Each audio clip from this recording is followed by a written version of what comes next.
নমস্কার বন্ধুরা, welcome to Traders Diary and trading commentary. গতকালকের একটা প্রফিট বুকিং প্রেশার থাকার পর আজ 10th জুন ইন্ডিয়ান শেয়ার মার্কেটে পজিটিভ মোমেন্টাম শুরু হলো। আজকে নিফটি 50 গতকালকের থেকে 102 পয়েন্ট উপরে এসে ক্লোজিং দিয়েছে।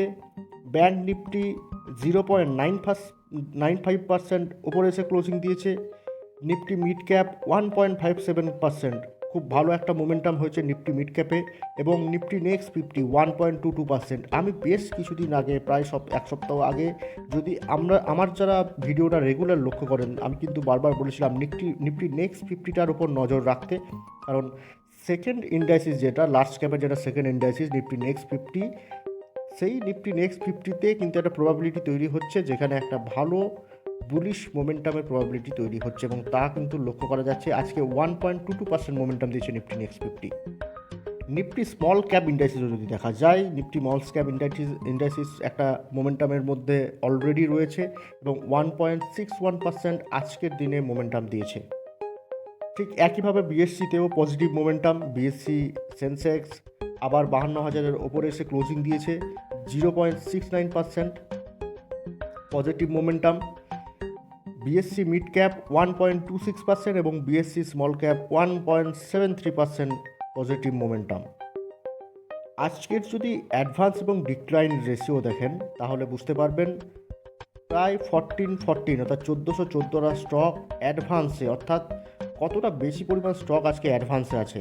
এবং ডিক্লাইনটা 375, অর্থাৎ এইটা কিন্তু এরা এই অ্যাডভান্স এবং ডিক্লাইন রেশিও একটা হিন্স অবশ্যই দিচ্ছে যে কাল যেসব শেয়ারগুলোতে প্রফিট বুকিং হয়েছিল এবং অনেকটা করে নেমে এসেছিল, সেই সব শেয়ারগুলোতে কিন্তু ফ্রেশ বাইং অপরচুনিটি তৈরি হয়েছিল এবং সেখানে একটা ফ্রেশ বাইং হয়েছে, তাই এতগুলো স্টক কিন্তু অ্যাডভান্সে এসছে।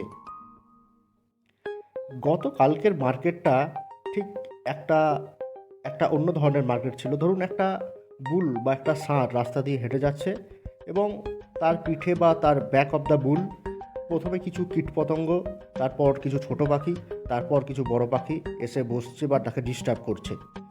তো সেই ষাঁড়টা বা সেই বুল কী করলো, একটা শেক করলো বা একটা ঝাঁকার দিল।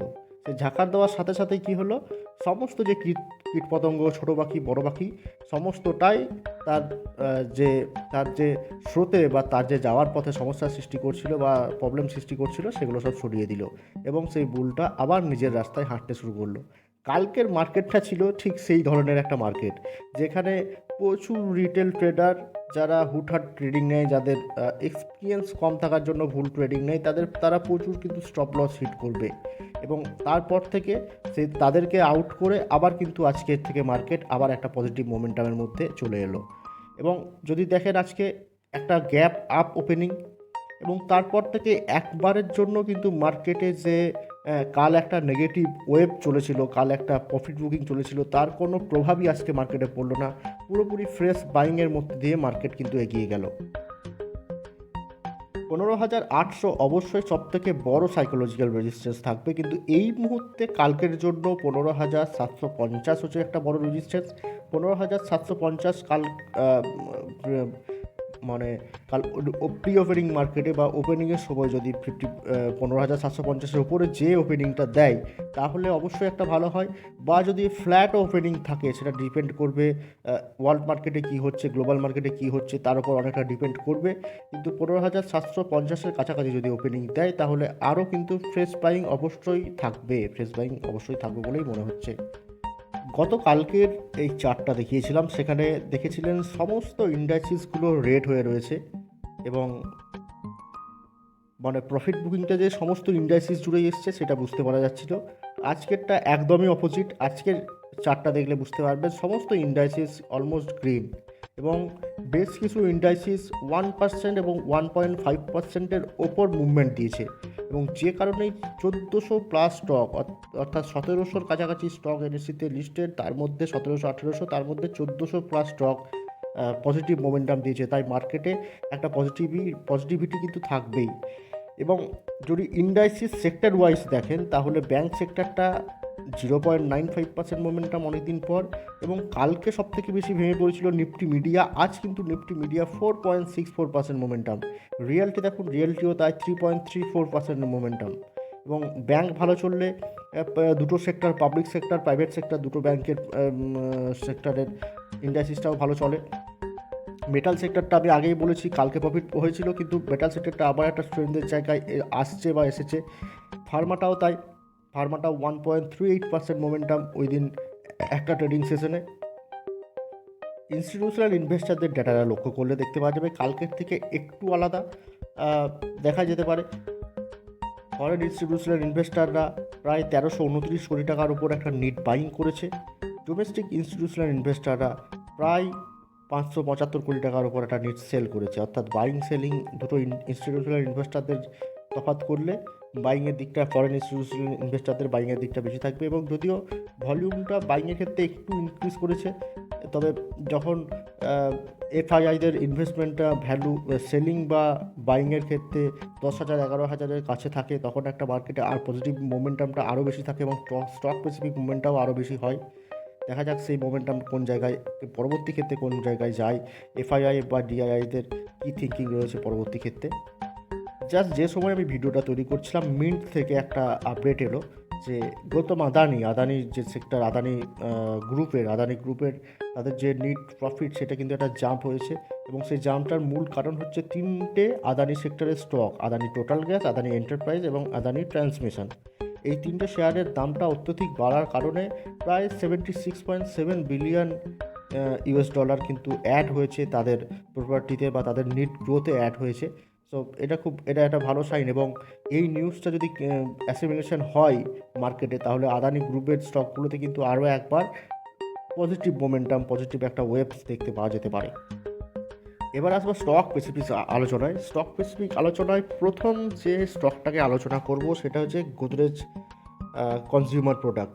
দেখুন, সেরকম কোনো বড় ফরমেশন তৈরি হয়নি, তবে একটা ফরমেশন খুব গুরুত্বপূর্ণ যেটা তৈরি হয়েছে, একটা রেঞ্জে যে একটা এই যে একটা গ্যাপ তৈরি করেছিল, এই গ্যাপটা কিন্তু আর ফিল হয়নি, এটাও মাথায় রাখতে হবে। তবে গ্যাপটা ফিল হয়নি ঠিক কথায়, কিন্তু সেখান থেকে কারেকশন করার পর একটা রেঞ্জের মধ্যে ট্রেড করেছে গোদরেজ কনজিউমার প্রোডাক্ট।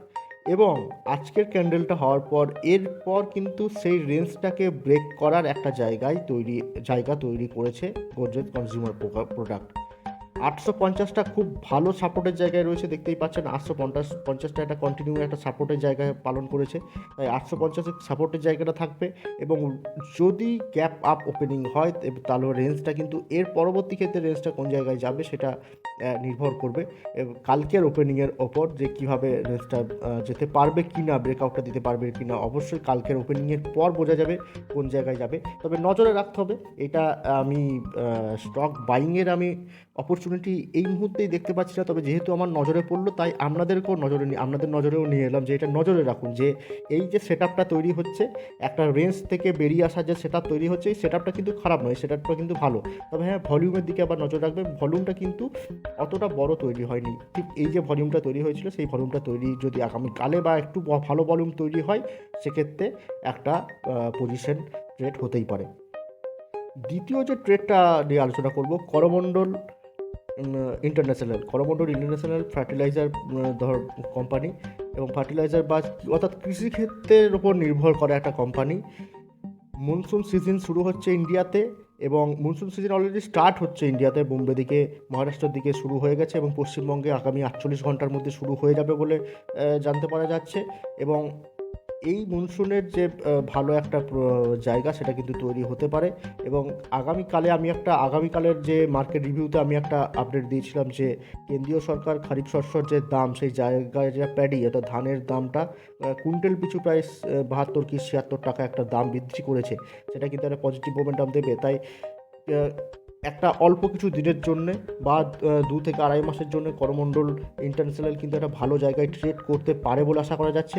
এবং একটা প্রিভিয়াস জায়গায় কোন জায়গায় ছিল সেটা শুধু দেখবো। এবং যদি মুভিং অ্যাভারেজের কথায় দেখেন, যে নিচের দিকে মুভিং অ্যাভারেজের কথায়, তাহলে দেখতে পাচ্ছেন যে গ্রিন লাইনটা রেড লাইনটাকে ব্লু লাইনটাকে নিচের থেকে উপর দিকে ক্রস ওভার করছে, অর্থাৎ 50-ডে মুভিং এভারেজ কিন্তু 100-ডে মুভিং এভারেজকে নিচের থেকে উপরে ক্রস ওভার করছে।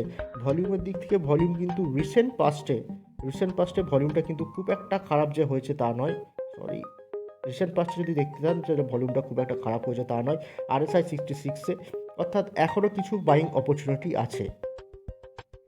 1 ইয়ার ক্যান্ডেলটা যদি লক্ষ্য করেন তাহলে আরেকটু ডিপেন্ডেবল হতে পারবেন এই স্টকটার প্রতি, কারণ এই যে 850-এর যে রেঞ্জ, করমণ্ডল ইন্টারন্যাশনালের যে 850-এর রেঞ্জ, সেই রেঞ্জ থেকে ভেঙে বেরিয়ে আসার একটা চেষ্টা রয়েছে। আজকে 850-এর ওপরে এসে ক্লোজিং দিয়েছে, যেটা সবথেকে ভালো নিউজ। এবং তার প্রিভিয়াস যে 1 ইয়ার 52 উইকস হাইকে ইমিডিয়েট চ্যালেঞ্জ করছে, তাই 52 উইকস হাইকে কিন্তু ইমিডিয়েট চ্যালেঞ্জ করায় একটা ব্রেকআউট পসিবিলিটিস খুব ভালো তৈরি হচ্ছে বলে মনে হচ্ছে। একই সাথে খুব যে 3 মাসের যে হাই সেটাকে চ্যালেঞ্জ করবে, এবং তার সাথে সাথে 52 উইকস যে হাইটা হবে সেই 52 উইকস হাইকেও কিন্তু চ্যালেঞ্জ করবে। তাই এটা খুব ভালো সেট আপ কিন্তু তৈরি হয়েছে করমণ্ডল ইন্টারন্যাশনালে। তৃতীয় জাস্ট আর একটা স্টক আলোচনা করে দিই, যে এটা আপনাদের নজরে আমি আনবো। এটা আলোচনা করবো নয় ভাবছিলাম, তবে নজরে নিয়েই আসি, যেহেতু আপনারা যারা দেখেন তাদের সুবিধার্থে।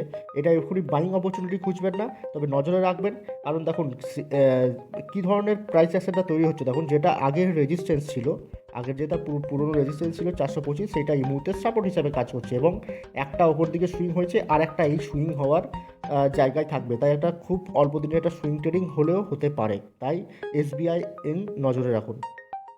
আলোচনার সব শেষে দেখে নেব গ্লোবাল মার্কেটটা কোন জায়গায় দাঁড়িয়ে। গ্লোবাল মার্কেট SGX নিফটি এই মুহূর্তে কিন্তু 29 পয়েন্ট নিচে ট্রেড করছে, তবে 746-এ ট্রেড করছে। অর্থাৎ নিফটি যে জায়গায় দাঁড়িয়ে 737-এ, তার থেকে অলমোস্ট 10 পয়েন্ট উপরে ট্রেড করছে, কিন্তু গ্যাপ ডাউন ট্রেড করছে SGX নিফটি এই মুহূর্তে। ন্যাসড্যাকটাতে কিছুটা একটা নেগেটিভ মোমেন্টাম দেখা যাচ্ছে। কালকের শেষ রাতের অবধি শেষ কোন জায়গায় যায় সেটাই দেখার। ইউরোপিয়ান মার্কেটটাও তাই।